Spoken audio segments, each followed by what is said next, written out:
Physics Notes, Unit 4.3, Newton's third law. And there's really nothing magical about the order of these laws. This just happens to be the order in which they are in. So we've gone over Newton's first law of motion, and that is an object at rest stays at rest, an object in motion stays in motion at constant velocity unless acted on by an unbalanced force. The second law tells us what happens when we have that unbalanced force. It's called a net force. It causes acceleration. You have F net equals ma. Net force causes acceleration. And now maybe the easiest in a sense of his third law, his three laws, and you could probably fill this in. You've heard this before. For every action, there's an equal and opposite reaction.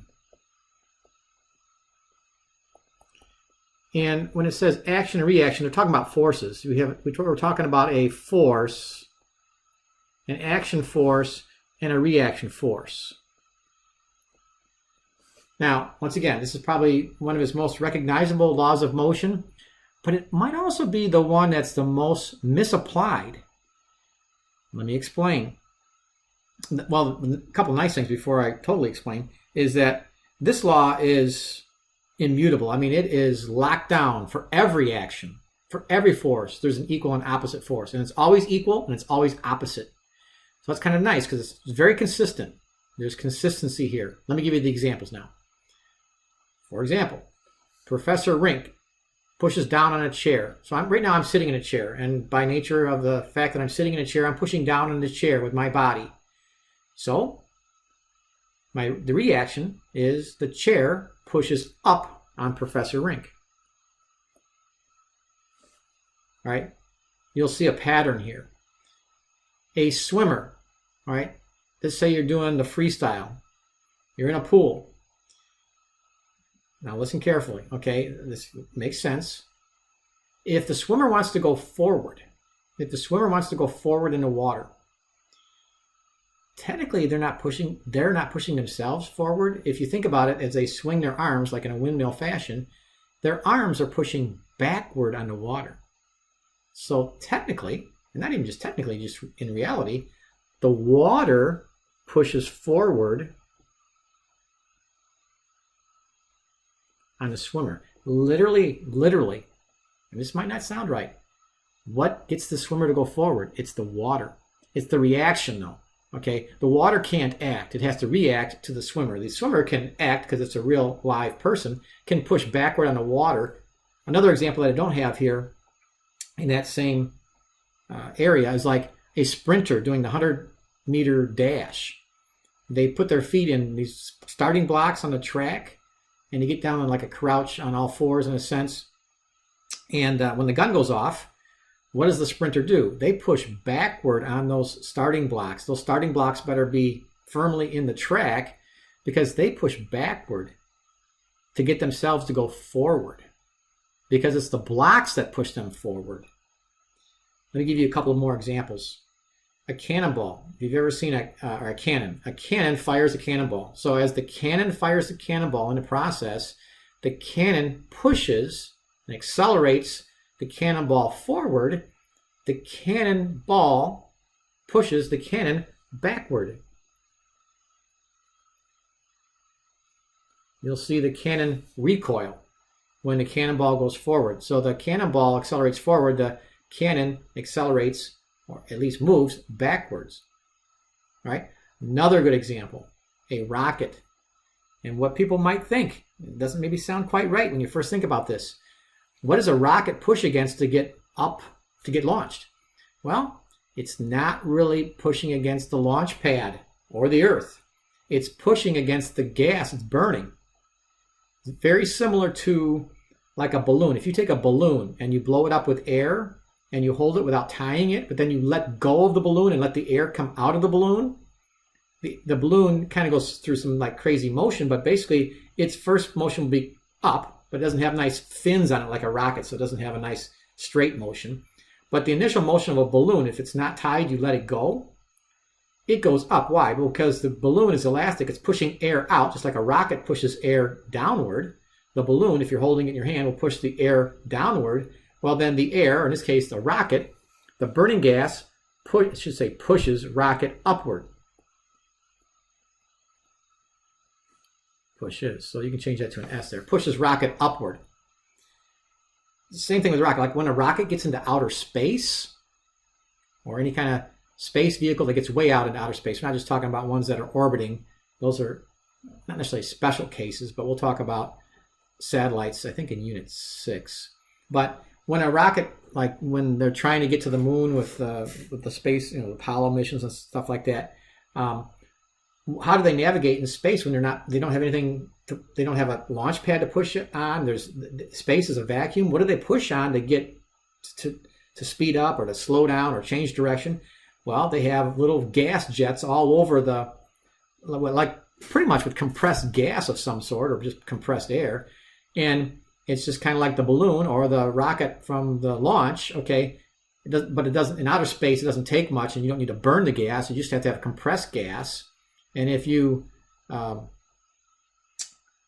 release some of that gas backwards, it pushes the rocket in the other direction. I guess another example of that same thing would be like a fireman with a fire hose. If you ever held a fire hose and squirted gas, the fire hose wants to go backward as the water goes forward. The force, the reaction force, is always opposite direction of the action force. Another example that I like to use if I'm in class is like if I'm standing with rollerblades by a wall, facing a wall. If I'm standing with rollerblades facing a wall, and I put my hands on the wall, and I'm facing the wall, and I'm standing straight up and down with rollerblades, or at an ice rink, all right, with ice skates on, facing a wall, and I push on the wall. When I push on the wall, okay, which way am I pushing? Well, I'm pushing towards the wall, but which way does my body start to move? Away from the wall. In other words, what actually makes me move away from the wall? I'm pushing one way, okay? So in a literal sense, from a physics standpoint, when I push on a wall, okay, towards the wall pushes back on me in the other direction, but the wall can't actively push. But literally, it's the wall that's pushing me backwards or making me accelerate backwards. We have to think about this. Another good example, a car, or even walking, but a car. Ever think about a car on a road, and maybe it's even easier to visualize this with a car on like a dirt or gravel road. If the car wants to go forward, but this is true on any road, even a non-gravel road, a cement road, an asphalt road, if the car wants to go forward, what it has to do is the wheels spin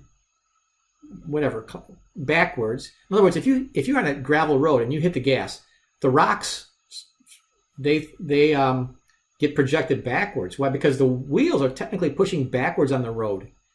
It's the road that pushes the car forward. It doesn't sound right, but it is. Same thing for you when you're walking.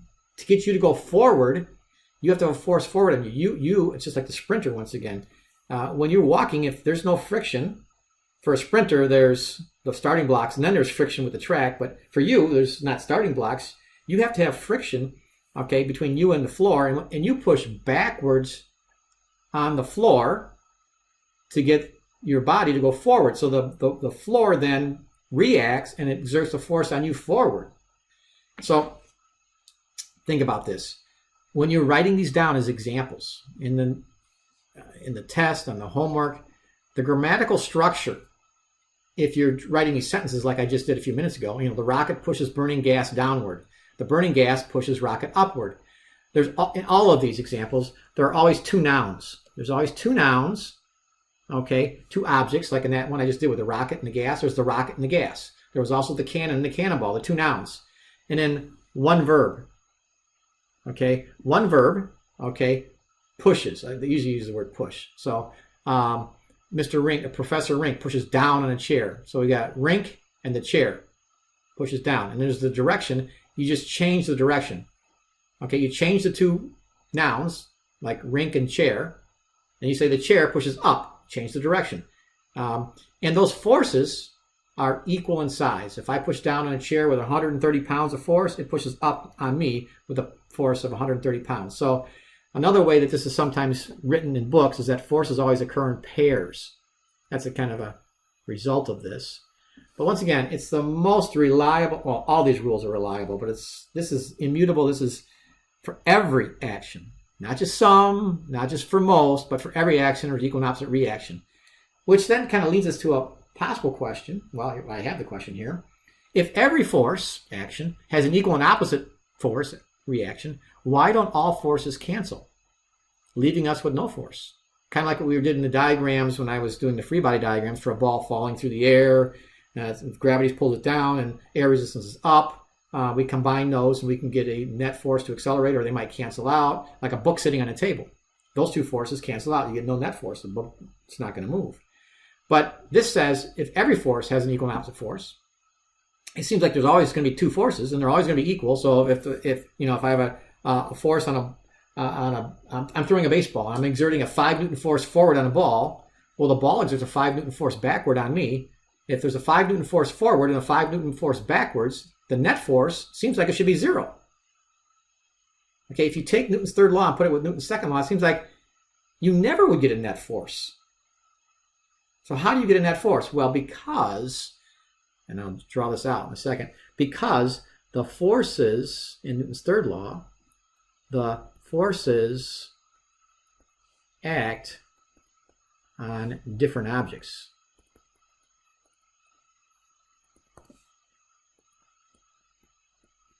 In other words, you can't cancel a force on a ball as I throw a ball with the force that's acting on my hand.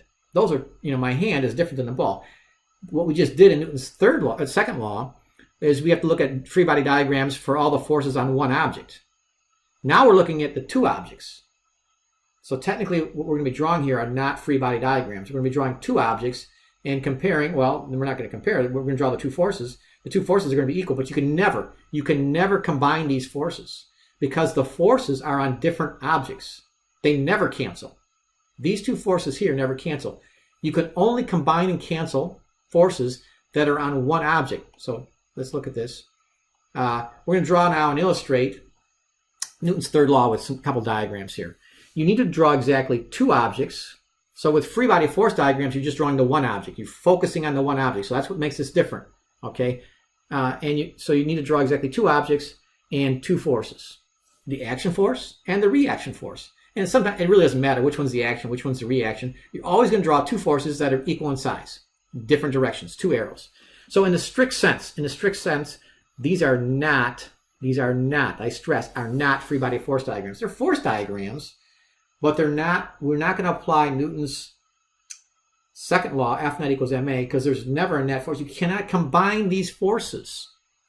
So some of this is counterintuitive, and that's why a lot of people misapply these. So it doesn't even sound right, but after you think about it for a while, they actually, it'll make more and more sense. Here's an example. A ball is falling due to gravity. So you have a ball in the air. All right, so I have a ball in the air falling due to gravity. Okay, but why is the ball falling? Well, because something's exerting a force on it. But what's the other thing that is the source of the gravity? Well, the Earth. So I'm going to draw this kind of big because obviously the Earth is big. So here we have the Earth. We have the Earth down here. The ball's falling towards the Earth. Why? Because gravity pulls it down. So we drew these in the last section, Newton's second law. So I'm going to be very careful now. Okay, so here we go. The Earth pulls down on the ball. So when I label this, when I draw an illustration of Newton's third law, I'm not doing a free body force diagram. I'm going to be a little bit more precise and specific about my forces. So it looks a lot, right now the ball, it looks like a free body force diagram, and it is sort of that, but I'm not illustrating a free body force diagram. But I want to be very specific. For example, before in free body force diagrams, I would just call that the force of gravity or the weight. But now I want to put this in sentence form like I did at the top of these notes. That's the force of Earth pulling down on ball. And you could do this actually even in the free body diagrams that I did previously. You could do this, but this would be a pain to draw. But to write these out in sentence form every time, we don't want to write these out in sentence form. But you could have done that with the Newton's second law as well. But this is the force of Earth pulling down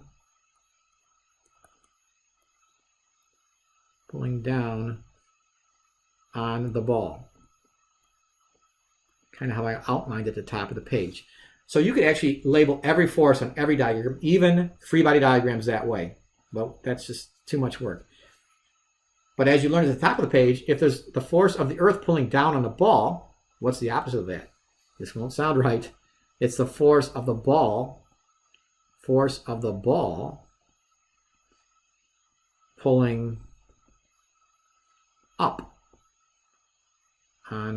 the Earth.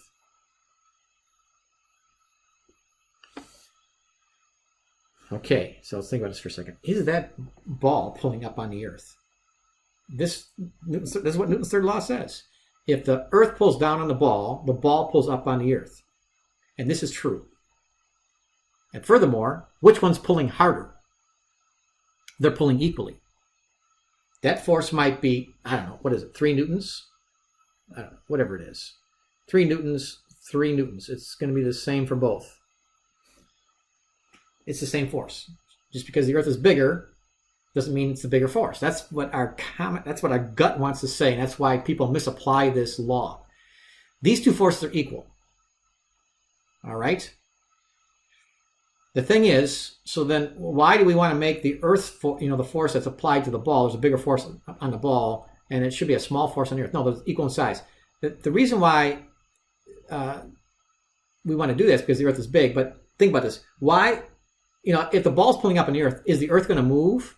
No, it's not. That 3 Newton force, the Earth is so big, this is not a speck of, doesn't make a speck of difference on the Earth. It is not going to make the Earth move. It takes, the Earth is hundreds of millions and billions of kilograms of mass.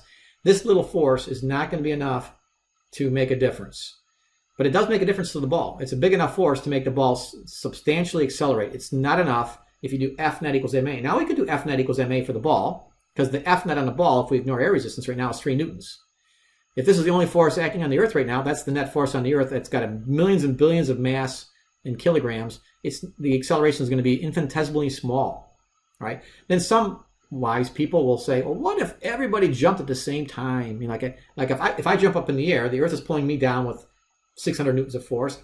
Technically, when I'm in the air, falling in the air back to Earth, I'm pulling up on the Earth with 600 newtons of force. Now, 600 is bigger than 3, but once again, 600 newton force is not going to make the Earth accelerate. And even if everybody stood in the same spot on the Earth, all, whatever, how many billion of people do we have now? 7 billion people-ish on the Earth. And we all got to one spot. And we all jumped at the same time. That force that force that pulls us all back to the Earth would not be even close to a big enough force. It'd be the same force pulling up on the Earth. It'd be millions of newtons. Maybe even trillions of newtons. Even trillions of newtons is not going to be enough to make the Earth accelerate or have any kind of substantial movement relative to those masses. They're just too small. So don't confuse the motion or the result of the force with the fact that the forces are equal. Just because the Earth doesn't move doesn't mean it's not the same size force. They are equal forces. So you can count on this. For every action, there's equal and opposite reaction. All right? Get another example. We have a cannonball firing a cannon, and the diagrams would always be the same. You draw the two objects, and I'm not very good at drawing cannons. Let's just say, all right, so, and this is during the force of firing. So while they're being fired, so I have to draw, so this is supposed to be my cannon. All right, so we have a cannon, and the ball is inside here. Well, let me just draw, this is supposed to be, let me draw it like this to kind of show you that, oh shoot, try it again. This cannon, all right, there's a cannon, it's hollow because the ball, that is still not good. Let me draw a little better here.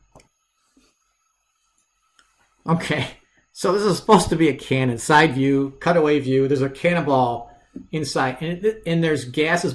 Somebody lit it, and the cannonball is in the process of firing a cannonball because the ball was over here. And now there's gases burning. The ball is being in the process of being fired. Because the other thing is, once the cannonball comes out of the cannon, it's in the air. The cannon no longer is exerting a force. The only time the cannon, technically, or the burning gas within the cannon is exerting a force on the ball is while the ball is in that cavity right there. But we're going to kind of equate the burning gas to the cannon itself. So as the ball is in the cannon, there's a force on the ball this way. This is the force. This is the force of the cannon on cannonball.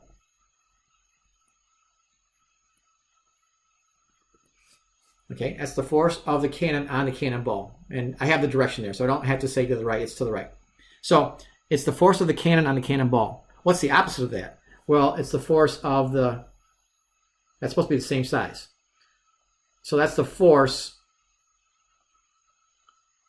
well, I'm just calling it F. I don't need to spell out the word force. It's the force of the cannonball. Cannonball on the cannon.